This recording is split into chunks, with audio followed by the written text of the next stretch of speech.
Oke, kita lanjutkan sekarang ke soal nomor 10. Seorang penjual sate mengeluarkan modal sebesar Rp1.200.000 untuk menjalankan usahanya. Dia mematok harga satenya Rp9.000 per porsi. Ya, jika ia berencana mendapatkan keuntungan dari jualannya tersebut, maka penjual sate tersebut minimal harusnya membuat berapa porsi sate. Nah, pertanyaannya di sini adalah banyaknya porsi sate minimal. Minimal itu artinya yang paling sedikit. Supaya apa? Supaya penjual sate tersebut untung, ya Dek ya. Modalnya Rp1.200.000. Harga satu porsi sate Rp9.000. Nah, logikanya begini. Ketika penjual sate tersebut mengalami keuntungan, artinya pendapatan itu jelas di atas berapa? Rp1.200.000. Ya, di atas modal yang telah dikeluarkan. Tetapi karena yang ditanyakan di sini adalah jumlah minimal. Minimal itu artinya paling sedikit. Maka nanti syarat yang kita gunakan adalah pendapatan itu harus sama dengan modal yang telah dikeluarkan. Nah, ini penting. Ya, Dek ya. Jadi ketika pendapatan sama dengan modal, kondisinya adalah impas. Impas itu artinya tidak untung dan tidak rugi. Nah, mungkin timbul pertanyaan, kenapa syarat ini yang digunakan?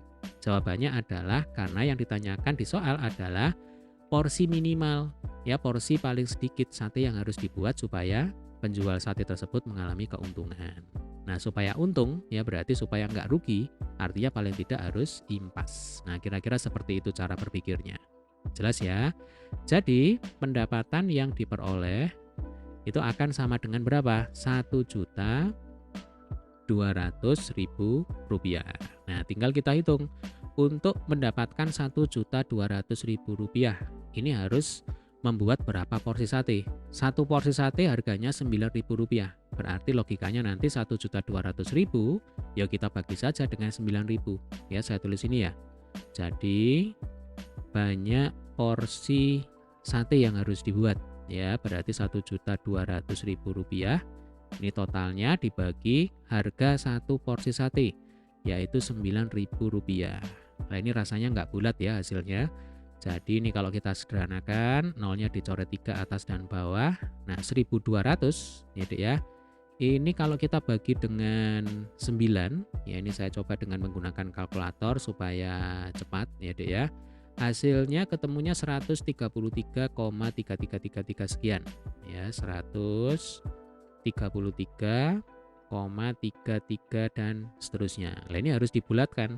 Yang mana harus selalu dibulatkan ke atas. Ya, Dek ya. Jadi kalau 133,33 dibulatkan ke atas jadinya 134 porsi sate.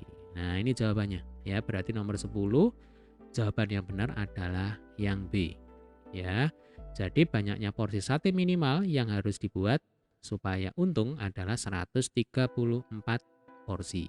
Oke, demikian tadi adalah pembahasan untuk soal nomor 10.